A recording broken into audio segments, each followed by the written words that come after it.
de crack, porque enquanto não houver controle da epidemia de crack, você não vai ter tratamento adequado de resíduos sólidos. Por quê? Porque como se sustenta o viciado em crack?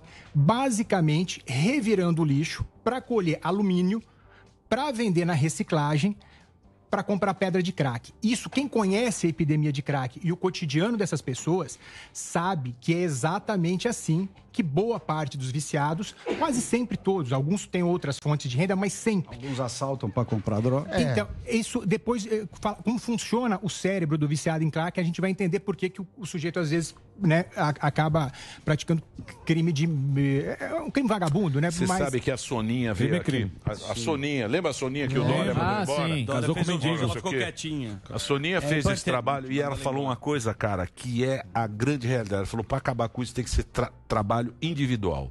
Tem que ser da pessoa. Não adianta fazer um trabalho que coletivo. Seja coletivo, não funciona. Eu tenho uma questão. Vai lá, seguinte, vários políticos, procuradores, doutores, vêm aqui com alguma solução. Mas existe uma questão prática. Que é o seguinte, o cara é viciado em crack. E aí você tira a remuneração dele, o meio dele. Ele não vai falar assim, agora que eu não tenho remuneração, eu não vou mais querer crack. Agora eu vou fazer esporte no Ibirapuera. Então, existe... Com Emílio. Com Emílio. Existe em vários lugares. Quando foram lá e dissolveram a Cracolândia, o cara migra para outra coisa. Em Nova York, por exemplo, fizeram um negócio de policiamento, tolerância zero, os caras aumentaram o crime nas redondezas. E eu queria saber qual seria a solução. Pelo visto, você entende um pouco da lógica disso. Porque sempre que eu vejo assim, a gente tira a remuneração, mas eu não acho que o cara vai mudar de vida nisso. Eu acho que ele vai virar assaltante. Ele vai...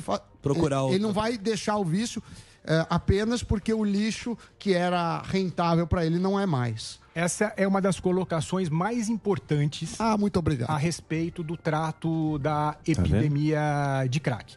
Esse aí acho que é o clímax, né? É essa a questão. O que fazer com esse exército de dezenas de milhares de pessoas condenadas à morte. E por que eu digo condenadas à morte? Porque a sociedade tratou de uma forma muito demagógica a epidemia de crack, inclusive emprestando conceitos, né, muito fluidos e imprecisos, de que ao viciado em crack deve ser garantido o direito constitucional de consumir o seu entorpecente, porque afinal de contas é o direito constitucional de livre escolha. E na verdade, são conceitos, na verdade, que foram emprestados do uso da maconha e foram empregados no trato da matéria do crack. A Polícia Civil tem informações assim muito contundentes, eu gostaria de falar sobre elas depois, de reconhecimento aberto de um colapso. E isso foi utilizado por vários segmentos da sociedade para tratar do crack. E o crack mostrou a que veio e ele é devastador. Hoje, calcula-se em 1.200.000 usuários de crack no Brasil. De onde vem o crack que é consumido aqui? O crack base, assim, é a cocaína, depois mistura com bicarbonato, água fervendo e separa. Uma pedra. Agora sim, Mas quem está fazendo esse processo? É a mesma, é o traficante que... É produção nacional. Exatamente, porque é a partir da pasta de coca. Sim. Só que assim, eles não usam pasta de coca boa, então mistura cimento... A culpa do crack é do Nixon, né? Porque o Nixon, quando ele fez a guerra às drogas, se consumia cocaína. Certo. E aí ele fez aquela guerra e parou de ter cocaína. Aí o cara desenvolveu o crack, mais barato, que é uma cocaína mais...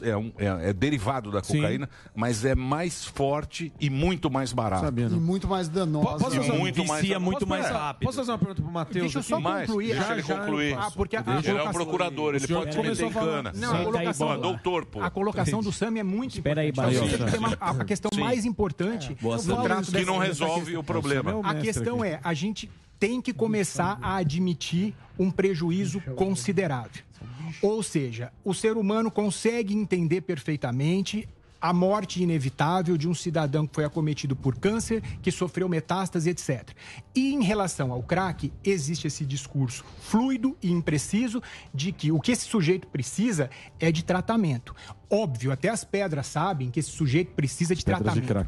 Porém, estudos da Unifesp, da Universidade Federal do Rio Grande do Sul, mostram que a recuperação, principalmente em estágios avançados, ela é muito difícil. Portanto, dentro dessas dezenas de milhares, muitos estão condenados à morte e a gente tem que começar a entender que isso é uma realidade inevitável. Portanto, quanto antes se sufocar o tráfico de crack, que é essencial, que não é uma guerra às drogas. Sim. Você está entendendo? Não é o usuário que você tem que combater, é o cara que produz. O usuário é minimamente apreender a substância, porque hoje você chega ao ponto de ter 300, 400 usuários na Praça Princesa Isabel, comprando, vendendo, fumando, ao lado de uma base da Polícia Militar. Sim. Isso é muito sintomático. Isso é sintomático de um colapso.